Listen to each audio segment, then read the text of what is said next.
कल्याण नवजीवन महोत्सव 2025 के अंतर्गत विगत पिछले 30 मार्च से 8 अप्रैल तक बक्सर के चौसा ब्लॉक रामपुर ग्राम में एक कार्यक्रम का भव्य आयोजन हुआ।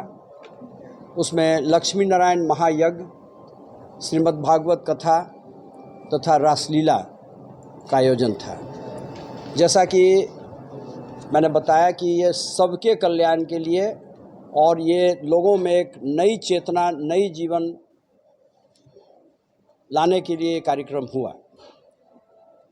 तो इसके अंतर्गत ये 10 दिवसीय कार्यक्रम था। बहुत सफलतापूर्वक इसका आयोजन किया गया।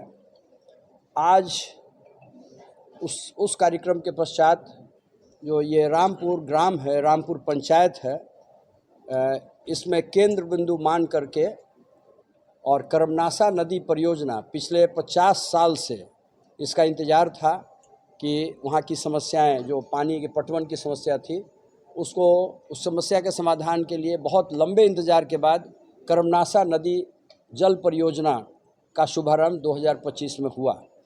और यही कारण था कि ये कार्यक्रम रामपुर पंचायत में, रामपुर ग्राम में था, लेकिन इस करमनासा नदी परियोजना से लाभ लेने वाले लगभग 50 से ऊपर छोटे बड़े मिला के 100 गाँव इससे लाभ उठा रहे हैं। तो ये जो कार्यक्रम हुआ, इसमें सारे जो उस इलाके के जितने गांव हैं वो सब इसमें उन लोगों को निमंत्रित किया गया था।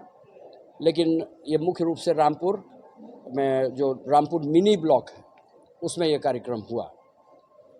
क्या उद्देश्य है इस सब कार्यक्रम कराने के पीछे? ये उद्देश्य ये है कि अभी जनता के अंदर एक जागरण की अवस्था है। जैसा कि आपने कुंभ में एक चीज़ महसूस किया होगा कि एक नई चेतना जगी, और उसी तरह से ये जो कार्यक्रम था, ये उसी क्रम में एक मिनी कुंभ के रूप में मनाया गया, जिसमें कि अभी जो गांव में उदासीनता है, लोगों में निराशा है, जो पिछले कई वर्षों से आपको जैसा मैंने बताया कि पानी के कमी की वजह से एक बहुत ज़्यादा गरीबी, और इन सब चीज़ों से उबरने के लिए, लोगों को जगाने के लिए, जोड़ने के लिए एक प्लेटफॉर्म पर ला करके उनकी नई चेतना लाना ही इसका मुख्य उद्देश्य है।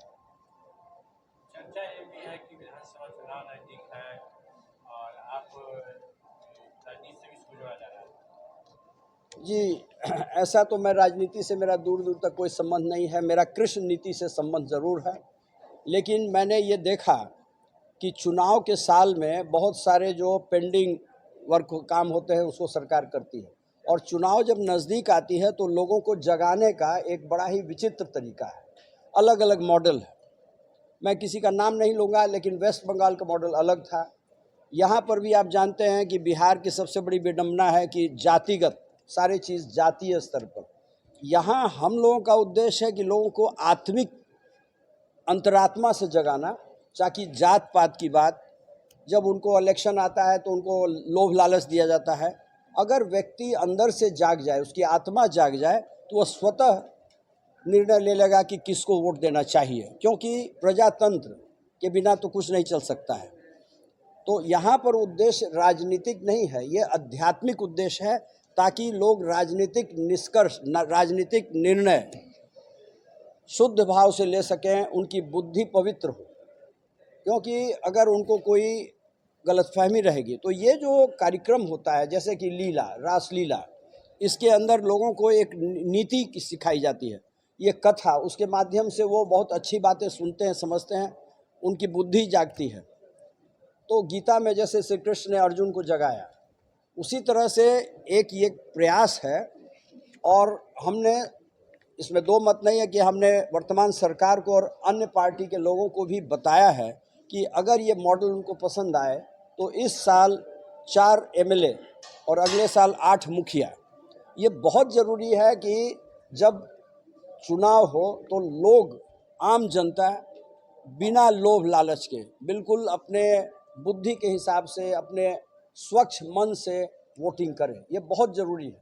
आपके बैनर में गाय माता भी देखा जा रहा है, तो जी क्या दर्शाना चाहते हैं? जी, जैसा कि सनातन धर्म में आपको पता है कि गौ माता को क्या किस रूप से दर्शाया गया। अगर आप इस बैनर पर ध्यान देंगे तो आप देखेंगे कि गौ माता के अंदर ब्रह्मा विष्णु महेश लक्ष्मी सरस्वती गणेश 33 कोटि देवी देवता हैं।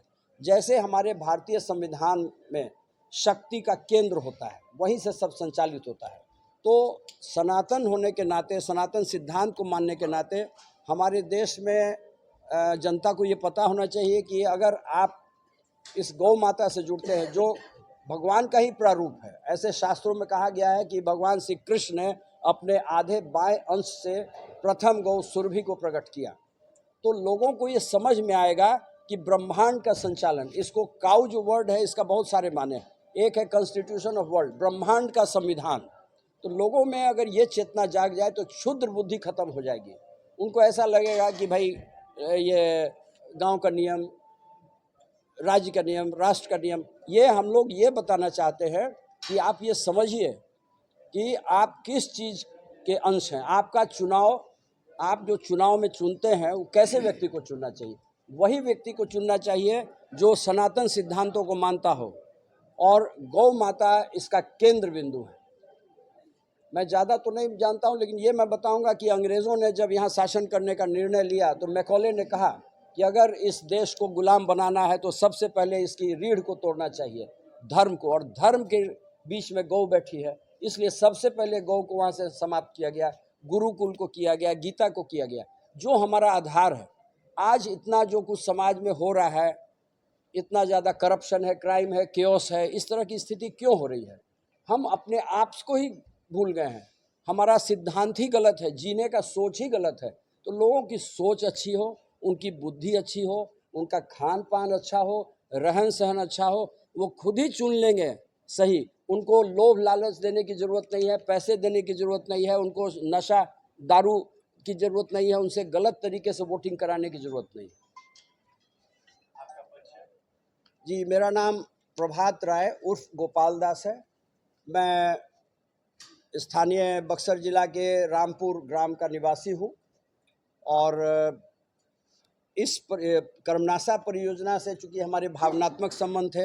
हमारे पिताजी सिंचाई विभाग में थे और इनकी परिकल्पना थी कि कर्मनाशा नदी पर ऐसी परियोजना बने, जो उनके रिटायरमेंट के तक नहीं हुआ। मुझे बाद में पता चला तो मैंने भी प्रयास किया, और इसमें डेहरी के जो आप लोग जानते हैं जनार्दन राय जी, बहुत ही इसमें उनकी अहम भूमिका थी। मैंने उनके साथ काम किया, तो मुझे बहुत खुशी है। ये एक व्यक्तिगत कारण है। दूसरी बात है कि पिछले 50 वर्षों में इतना ज़्यादा पाप हुआ है सरकार के द्वारा, समाज के द्वारा। तो मैं समझता हूँ कि आने वाले इस विगत 5 वर्षों में अगर सरकार अपना पाप धोना चाहती है, समाज अपने गलती को रियलाइज़ करना चाहता है, तो अभी देखिए सारा कुछ इतने अच्छा बना है। अभी परिवर्तन का युग है। अभी देखिए पानी की व्यवस्था, चौसा में आपको पता है बहुत बड़ी बिजली परियोजना है। तो लोगों को जगाना, उनको जोड़ना, और छोटी छोटी अपने जो स्वार्थ है उससे ऊपर उठ के कार्य करने के लिए ही मुख्य उद्देश्य है। देखिए एक बात और है, जैसे इनका उद्देश्य था कि कर्मनाशा नदी जो 50 सालों से लोग जो पानी के लिए तरस रहे थे, पानी के लिए रो रहे थे, आत्महत्या कर रहे थे, उसके निदान के लिए इन्होंने प्रयास किया, जिसका फलस्वरूप वो पानी गिरने लगा। अब इनका ये सोच था कि इधर के लोग को एक ऐसा भक्ति में कराया जाए, भक्ति का वो समुंदर में डुबोया जाए जो भटके हुए लोग हैं। क्योंकि आज के परिवेश में, कलयुग में बहुत लोग भटके हुए थे, तो इनका यही उद्देश्य था। और इन्होंने भागवत कथा और श्री लक्ष्मी नारायण यज्ञ कराया। उसके बाद रासलीला, वृंदावन के लोग आकर यहाँ पे रासलीला किए। तो यह भक्ति के सागर में लोगों को, अपने क्षेत्रवासियों को डुबोना चाहते थे।